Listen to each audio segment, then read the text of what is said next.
మనసుకి విముఖత కలగాలంటే ఏం కావాలి? అశుద్ధి. ఒక శౌచము, ఒక శుద్ధి ఉందనుకోండి, దేనైనా ఆకర్షిస్తుంది. బాహ్య శుద్ధి, అంతరంగ శుద్ధి, ఇది రెండూ ఉండాలి ముఖ్యం.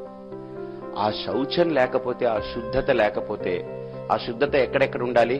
శరీరం క్లీన్ గా ఉండాలి, ఇంద్రియాలు స్పష్టంగా క్లీన్ గా ఉండాలి, అవయవాలు శుద్ధంగా ఉండాలి, మాట్లాడే వాక్కు చాలా నిర్మలంగా ఉండాలి. అవతల వ్యక్తిని ఒక ఉన్నతమైన స్థాయికి తీసుకెళ్లే దిశగా ఆ మాట కూడా సహకరించాలి. అలాగనే నా మనస్సులో భావాలు కూడా స్పష్టమైన భావాలు, దాంట్లో నిష్కల్మషమైన భావాలు, యథార్థమైనటువంటి భావాలు. అంతే తప్ప వేరే ఏదో ఒక ఇంటెన్షన్ ఒకటి పెట్టుకుని ఇంకోటి చేయడం కుదరదు. ఒకటే, మనస్యేకం వచస్యేకం కర్మణ్యేకం మహాత్మనః. మనస్యన్యత్ వచస్యన్యత్ కర్మణ్యన్యత్ దురాత్మనః. అంటే మనసులో ఒకటి ఆలోచించి నోటితో ఒకటి చెప్పి శరీరంతో ఇంకోటి చేస్తే, ఈ వేరు వేరు వేరు వేరుగా ఉంటే, ఒకదానికోటి పొంతన లేకపోతే అది దురాత్ముడు. మహాత్ముడు అంటే ఎవరు? మనసులో ఆలోచించేదే వాక్కుతో చెప్తాడు, చెప్పేదే చేస్తాడు. సో తన చేయుట, తను చెప్పుట, తను ఆలోచించుట, ఈ మూడు కూడా ఒకటే అలైన్మెంట్ లో ఉంటుంది, ఒకటే గీత గీసినట్టు. అది మహాత్మ్యం. కాబట్టి ఇక్కడ మనకు శాస్త్రం కూడా ఆ tune, that is called fine tuning అంటారు. అంటే దేహేంద్రియ మనోబుద్ధులన్నింటినీ కూడా ఫైన్ గా ట్యూన్ చేస్తే శాటిలైట్ ఓపెన్ అవుతుంది, మనకు బుద్ధి విచ్చుకుంటుంది.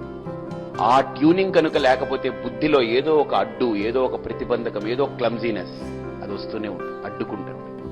కాబట్టి ఆ రకంగా ఒక మనిషి పారదర్శకంగా, స్వచ్ఛంగా, సత్యంగా కనుక తను తాను ట్యూన్ చేసుకోగలిగితే చాలా అద్భుతంగా ఉంటుంది.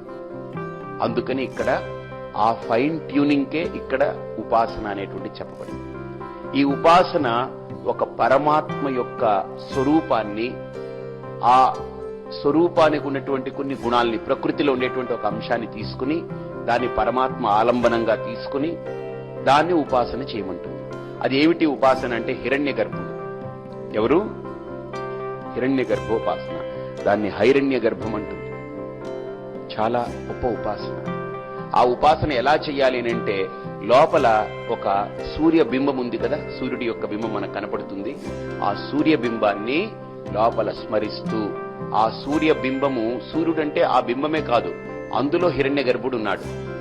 ఆ హిరణ్య గర్భుడి యొక్క గుణం ఏమిటి, వాడి యొక్క శక్తి ఏమిటి అని అడిగితే, అసలు వాడే ఈ మొత్తం ప్రపంచానికి, సృష్టికి, ప్రకృతికి మూల కేంద్రం. వాడు లేకపోతే సూర్యుడు లేడు, వాడు లేకపోతే చంద్రుడు లేడు, ఈ ప్రకృతి లేదు, ఏది లేదు. కాబట్టి ఆ హిరణ్య గర్భుడి యొక్క గుణాలన్నీ మనకు చెప్తున్నారు. ఏంటంటే, మొట్టమొదటి గుణం కవిం పురాణః అనుశాసితారః. అంటే కవిః పురాణః అనుశాసితారః అనోరణీయాన్. తర్వాత సర్వస్య ధాతారః అచింత్య రూపః ఆదిత్యవర్ణః తమసః పరస్తాత్ అనుస్మరేద్యః. ముందు శ్లోకంలో ఏమన్నారు? అనుచింతయన్ అన్నారు. ఇక్కడ ఏమన్నారు? అనుస్మరేద్యః అన్నారు. అంటే ఆ హిరణ్య గర్భుణ్ణి అనుకరిస్తూ చింతిస్తూ పోవాలి.